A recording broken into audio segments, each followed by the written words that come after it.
Hi, we're here in CES 2013, and we have Mr. Shawn Dubravac, the Chief Economist and Director of Research from Consumer Electronics Association. Hi, how are you? Wonderful. It's great to be with you. Okay. If you don't mind, would you explain the key trend of this year's 2013 CES? It was a wonderful CES, the biggest on record, over 1.9 million square meters. Just a fabulous show with lots of innovation. A couple of the key trends were how the smartphone is changing. We're seeing an evolution in the smartphone where it's no longer about the telephone services. It's now about all of the other activities that we do on the phone. We're seeing connectivity change. We used to use smart as a synonym for connected. So if it was connected to the internet, it was a smart TV. If the phone was connected to the internet, it was a smartphone. But now we're changing how we connect. We're using and taking advantage of that connectivity to do more things than we've ever done. At CES this year, you saw a variety of different connectivity technologies. Phones with NFC, which would allow you to move information across devices. Bluetooth, which allow you to stream content, video, and audio together with other information across devices. Wi-Fi, of course, a variety of different technologies to communicate across a myriad of devices. A third trend would just be what we call the age of algorithms, how computing is changing and we're starting to use all of this data to make recommendations. So there were a variety of trends, very exciting show. With interface, application, and the software are being the leading trend of the IT industry, many agree that CES will change from hardware-based exhibition to software-based exhibition. We see that because of this, we see that there are possibilities where exhibition spaces are going to be smaller in this large convention center. What is some of the CEA's plan concerning this future issue? The International CES started in 1967, so it's been going for over 40 years.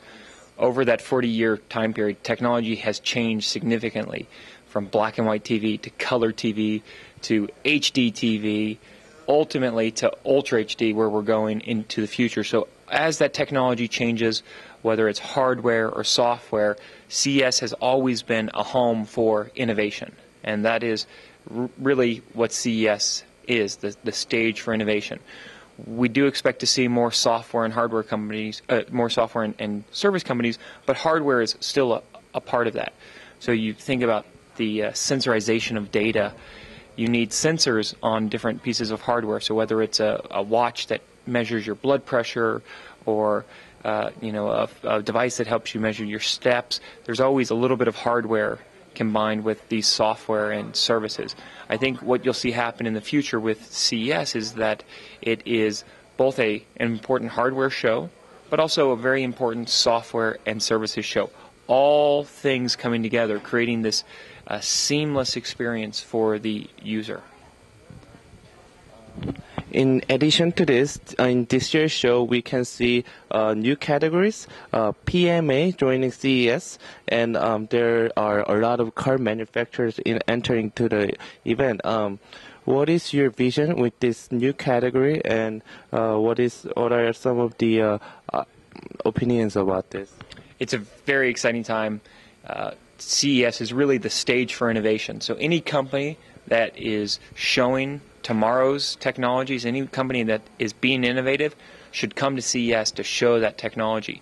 We saw this year, as you mentioned, 8 auto manufacturers, and beyond that we saw a variety of others operating in that automotive space. This is by far a record. If you look at health and fitness, it's 25% larger than it was last year. If you look at some of our mobile areas like iLounge, we now have over 500 exhibitors in that area alone, and it is 4 times larger than it was when it first started. If it were its own show, it could be in the top 200 largest shows in the country. So we see how each of these areas has grown significantly. Wherever there's innovation, you'll see those companies coming to CES to exhibit some of the things that they're showing.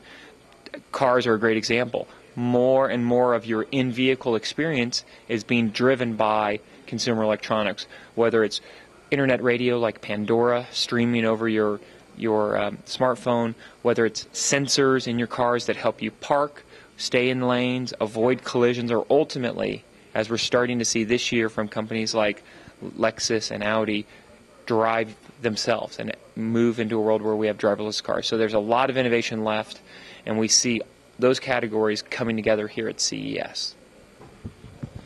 I see. And in terms of Ultra HD TV being the leading trend of this year, we companies such as large corporations such as Samsung Electronics is that creating UHD content will be very difficult for next 5 years, and this hardware happens to be a leading trend at CES. And what are some of your comments about this? So Ultra HD, UHD is still a very new technology for consumers.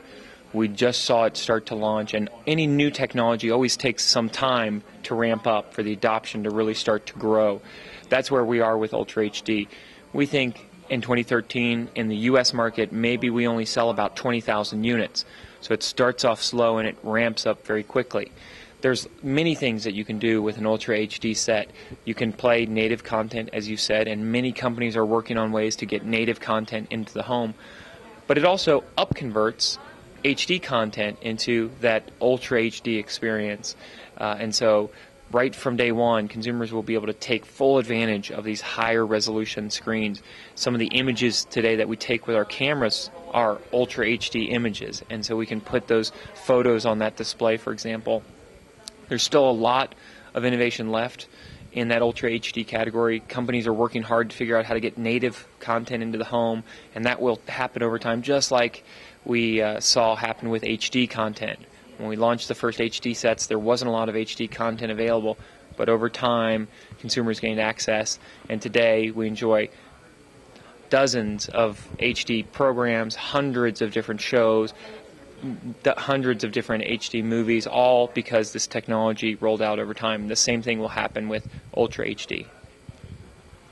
I see. And finally, Avin Global News Network is official media partners with IFA, and we distribute our news to 170 countries and 30,000 Korean companies, having our headquarters in Korea. And some of them are exhibitors in this show right now, including Samsung and LG.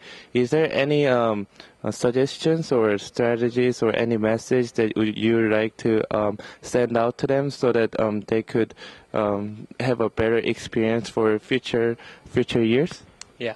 So the International CES really has become an international show. The first show over 40 years ago in New York was primarily for the U.S. market, but that has changed significantly, and now well over 30,000 attendees from outside the U.S. come to CES every year, many of which, as you mentioned, come from Korea, and we have two great Korean exhibitors in Samsung and LG who have beautiful displays and beautiful booths where they show all of their current technology and much of their future technology.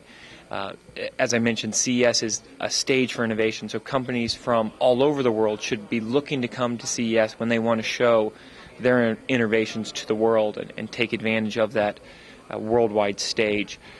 It can definitely be a challenging environment because there are lots of companies, but if companies bring their best technology to CES and they have a chance to meet with over 5,000 press and analysts, they'll be able to get the word out about their product and start to see some of that commercial success. At the end of the day, it's just to continue to pursue that dream of building up a strong company based upon some of these great innovations in this great technology. I see. Thank you very much for your time, Shawn. Thank you. It's been great to be with you, and best of luck for all of 2013.